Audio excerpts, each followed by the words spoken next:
Welcome to Toronto, Canada's biggest city, and today I am playing Platform Roulette. Just in case you need a reminder, here's a voiceover to explain what Platform Roulette is. I've put all the platform numbers of the train station into a mystery wheel. I'll then spin the wheel and take the next train from whatever platform number I get. I'll then ride the train to the last stop and spend a day in that town. Hopefully that sounds simple enough. Time to get back to the video. I'm currently outside Toronto Union Station. In fact, you can see the CN Tower right behind me, probably the most iconic thing here in Canada. And yeah, I believe Toronto Union Station is the main rail hub here in Toronto. If it's not, please forgive me. I should carry out. Being the main rail hub here in Toronto, it has a variety of services. There's a whole bunch of regional trains, there's some national trains which go all the way out to Vancouver and so forth. There's also some international trains that go down south to America. I think they go to New York, Chicago and a few other cities. Unfortunately, I forgot to apply for an ESTA before I came out here, so I can't get those trains, but any other train is fair game. Anyway, enough waffling, let's go inside and spin that wheel. Here we are in the main hall of Toronto Union Station. It looks a lot grander than any station I've seen in the UK.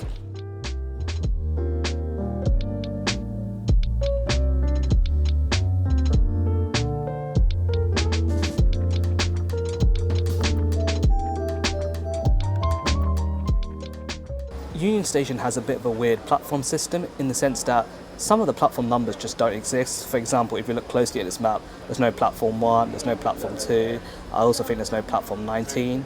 So yeah, on my wheel some of the numbers will be missing, just in case you guys queried it. Time to spin that wheel.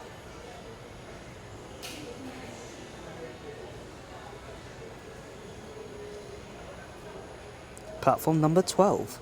This train station is so confusing. Each sort of section has its own set of boards. There's not one board that shows every single train departing from here. I think platform 12 is a regional train, and I think I've just found the board I was looking for. Looks like we're going to Stouffville. I absolutely have no idea where that is, and as you can see, I've got 2 minutes to catch my train. Right, I made it onto the train, but I have a bit of a predicament. As you saw on the boards, I was supposed to be going to a place called Stouffville. I hope I'm pronouncing that right, by the way. And according to Google, that's just outside Toronto. However, having looked on the boards on this train, and when the conductor was announcing the stops we were going to as the train departed, it seems like the last stop is a place called Mountjoy, which is in Stouffville. So I have no idea if I'm on the right train or not. Wherever we end up, I guess, we'll just make a day trip out of it. So similar to the trains in Europe, this is a double-decker train, which just doesn't exist in the UK, and I'm on the top floor, and as you can see, it's pretty empty, including me. There's only about 3 people sat on this train, so wherever we end up, at least I'm in for a pleasant ride.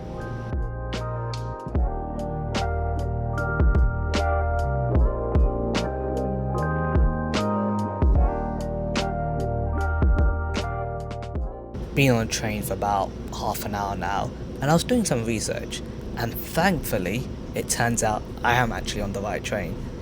This train is run by a company called Go Transit, which sort of run the public transport around Ontario and sort of the regional trains around Toronto. And yeah, turns out what you have to do is you get the train to Mountjoy, which is where it stops, and then you switch onto a bus, which I think you're on the bus for about 6 or 7 stops, which takes you all the way to Stouffville, and it's all run by the same company, Go Transit. So thankfully, I am going to the right place, and crisis averted.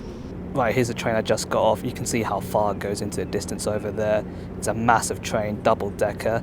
I feel like North America just do everything bigger than the UK. Just got on the bus. Thankfully, I didn't have to wait long. I think it's about 6 or 7 stops now until we hit Stouffville.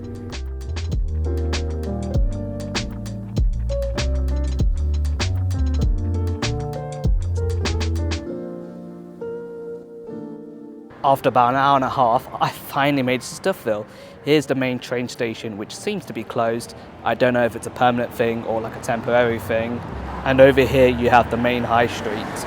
According to Google, this town has a population of about 45,000 people. And yeah, it seems pretty spread out, so I feel like I'm gonna have to do a lot of walking today.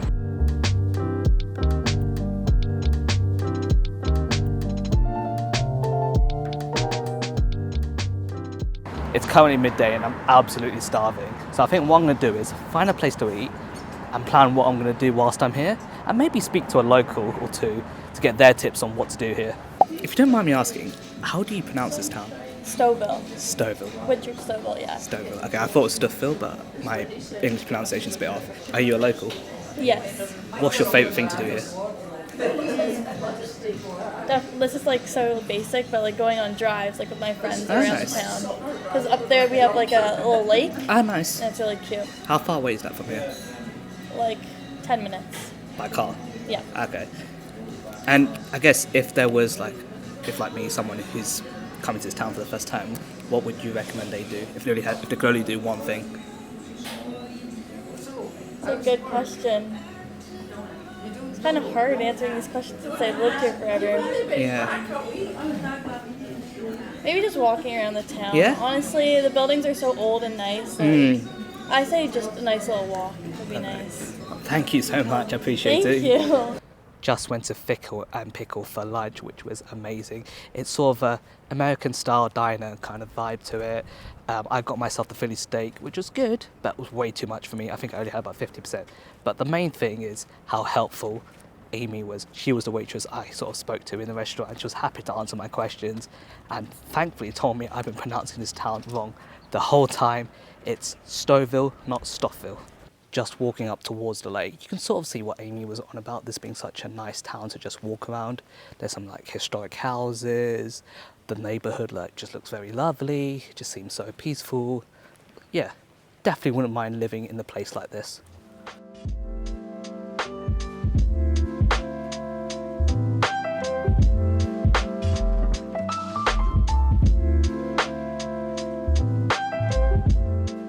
According to Google, the lake Amy was referring to, which I believe is called Muzzlemere Lake, it's about an hour and a half walk away, and it doesn't seem to be an obvious way to get there via public transport. Instead, I found a different lake, which is about a 15-minute walk away, so I'm going to go there instead, and with the weather being as nice as it is today, it's about 20 degrees, I feel like it's quite a good thing to do.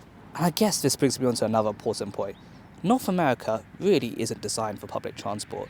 I feel like it's very orientated towards cars, and without a car, you sort of struggle to get around here, which is a bit frustrating for me in such a small town like this where everything's sort of spread apart.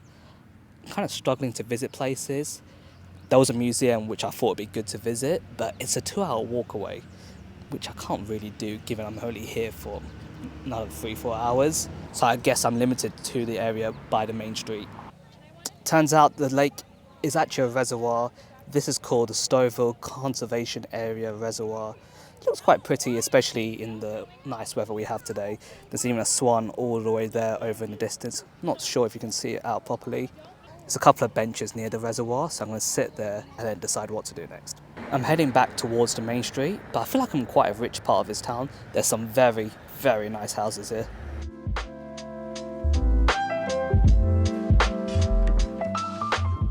Back on the main street of Stouffville, it's looking a bit more lively than it was when I got here first thing in the morning. There's the restaurant I went to, Fickle Pickle, definitely worth checking out if you're in Stouffville. I think this junction represents the end of the high street. There isn't much more in that direction over there, and neither is there much more in this direction. I feel like Stouffville town centre is in much better condition than most town centres in the UK. In the UK, pretty much every other shop in the town centre is probably boarded up, whereas here, most of the shops are open. It's starting to get pretty hot. I think it's time I get myself a nice cold drink. I got myself an iced mochaccino from a coffee shop on the high street, and it's pretty decent. It's very cold, exactly what I needed in this hot weather. I don't really know what to do next. I feel like I've done everything there is to do within this high street area. There's not really much more on the high street. All the shops are mainly like service type shops, so there's a supermarket, a pet shop, a barber shop, insurance brokers, accountants, those kind of shops. So yeah, I don't know what to do.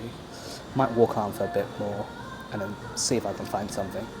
I was looking through a few clips I've just filmed, and I've realised I've mispronounced Stouffville a few times. It's not Scoville, it's not Stouffville, it's Stouffville. I was just walking down the main street and I came across this shop, which is boarded up, but it does have lots of old photos of Stouffville on its windows. I have no idea when these photos were taken. I'm assuming this one here at the bottom, which is of Stouffville Market, is about 100 years old because there's not really any cars in the photos, mainly like horse carts and so forth. But on the other window, there's some more modern photos with cars. And yeah, you can sort of see that the town hasn't changed much. It's sort of got a similar style, similar sort of feel to it. And I guess it goes back to what Amy was saying earlier. It's just a nice place to walk around. And I guess on that note, it's time to end this video and this edition of Platform Roulette. Hopefully you guys have enjoyed this video, and hopefully you've enjoyed seeing Stovall along with me. I did not know Stovall existed before this video, but it's been a pleasant surprise. It's been a lovely place to walk around. Yes, there isn't a whole amount to do. If you do choose to visit Stovall, I really do recommend you drive here so that you can visit all parts of the town. There's some nice wineries apparently on the outskirts of town as well, which are well worth visiting if you're into that kind of stuff. But yeah, I'm in Canada for a few more weeks. I'm actually here for a family wedding, but I'm hoping to film a few videos for you guys, so make sure you subscribe to see those videos whenever they come out. Anyway, my bus is leaving in about 5 minutes, so I hope you guys are doing well, stay safe, and as always, I'll catch you guys in the next one.